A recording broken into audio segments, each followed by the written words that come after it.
Respecto a la fisiopatología, en la malaria se produce la destrucción de los eritrocitos con liberación de sustancias del parásito y de los hematíes a la circulación sanguínea.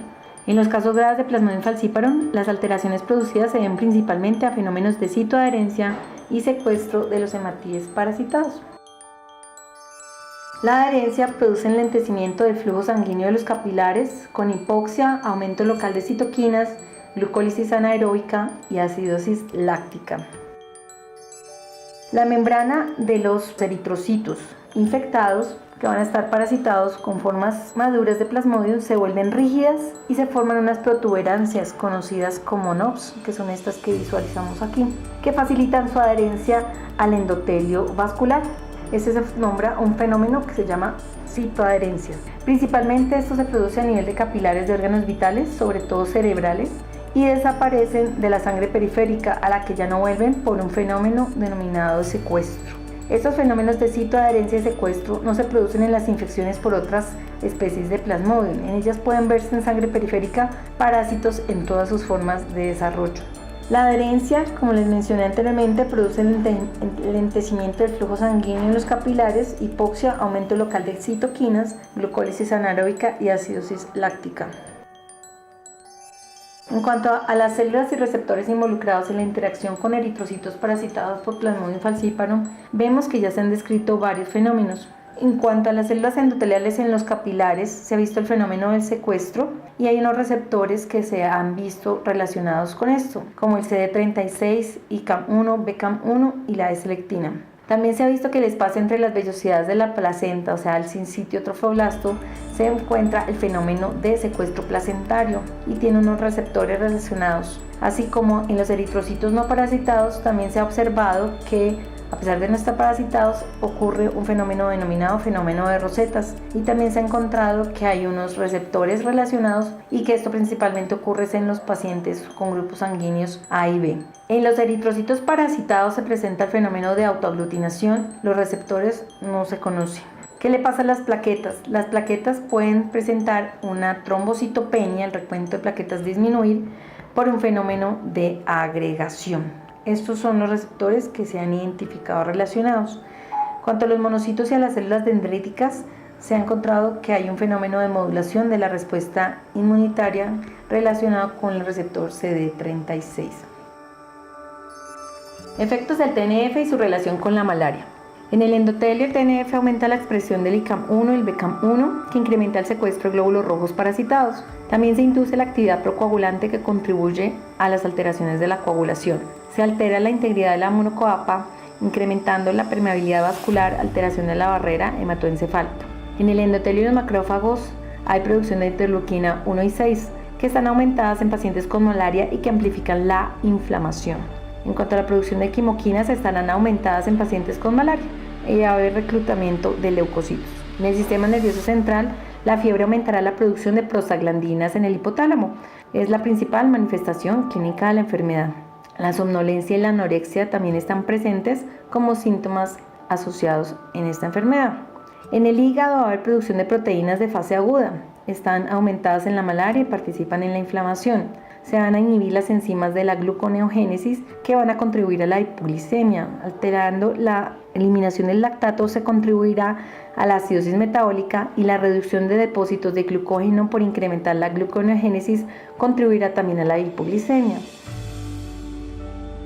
En la médula ósea, ¿qué pasa? Se suprime la proliferación de los progenitores y se induce la apoptosis en estas células, contribuyendo a la denominada anemia palúdica. En el riñón hay activación endotelial, infiltración de células inflamatorias y daño de células tubulares, que llevarán a daño y a disfunción renal. En el pulmón hay activación endotelial, infiltración de células inflamatorias, daño alveolar, que llevarán a falla respiratoria. Y también se ha visto que se incrementa el consumo de glucosa en diferentes tejidos, que contribuye a la hipoglicemia en esta enfermedad. Se induce la producción de óxido nítrico, que puede inhibir la respiración mitocondrial, lo cual contribuye a la acidosis metabólica, y se induce la apoptosis en diferentes células, que contribuye al daño celular inducido por el parásito. Entonces vamos a ver que están los fenómenos de disfunción metabólica, en los cuales va a haber una acidosis láctica con obstrucción microcirculatoria. Los eritrocitos adherentes a la pared del vaso producirán hipoxia, glucólisis y aumento del lactato. Se ve la disfunción hematológica dada por anemia principalmente, por el freno medular y por la hemólisis per se de la malaria. La trombocitopenia se va a ver por mayor consumo periférico de plaquetas, por secuestro esplénico y también por el fenómeno de agregación plaquetaria.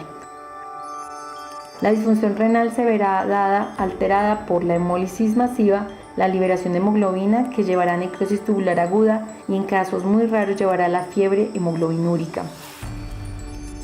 También se ha visto que se puede producir disfunción circulatoria llevando a alteración del miocardio, llevando a una disfunción miocárdica. Esta va a surgir en las fases finales de la enfermedad, dada esta por acidosis metabólica, por hipoxemia y por sepsis por gram negativos. La disfunción respiratoria es otra manifestación clínica que se puede dar. Se ha establecido que el SDRA podría llegar a tener una fisiopatología diferente en la malaria. Se ha discutido si hay aumento de la permeabilidad de los capilares pulmonares, discutido también el papel de las endotoxinas y discutido el edema agudo de pulmón dado por hidratación excesiva. En malaria no complicada las manifestaciones respiratorias están presentes, principalmente con tos seca del 20 al 50% de los pacientes. La taquipnea es el resultado de fiebre, anemia y compromiso pulmonar. Se ha demostrado obstrucción de la vía aérea pequeña y disminución de la capacidad de difusión, dada por secuestro de parásitos a nivel microvascular, excepto para Plasmodium vivax. En malaria severa se presenta distrés respiratorio, que puede verse a compensación respiratoria por acidosis metabólica, sobrecarga de líquidos, neumonía asociada, neumonía aspirativa, ALI, SDRA y anemia severa en niños principalmente. En pacientes con malaria severa por Plasmodium falciparum es muy frecuente la acidosis metabólica. El SDRA es la principal manifestación respiratoria en malaria severa independientemente de la especie. La mortalidad es elevada aún con acceso a ventilación mecánica, que llega a ser del 10 al 40%. El riesgo de desarrollar SDRA y edema pulmonar agudo es bajo, es del 0.1%, pero en malaria severa es del 2 al 25%. En pacientes pediátricos, la incidencia de distrés respiratorio varía entre el 7 al 16%.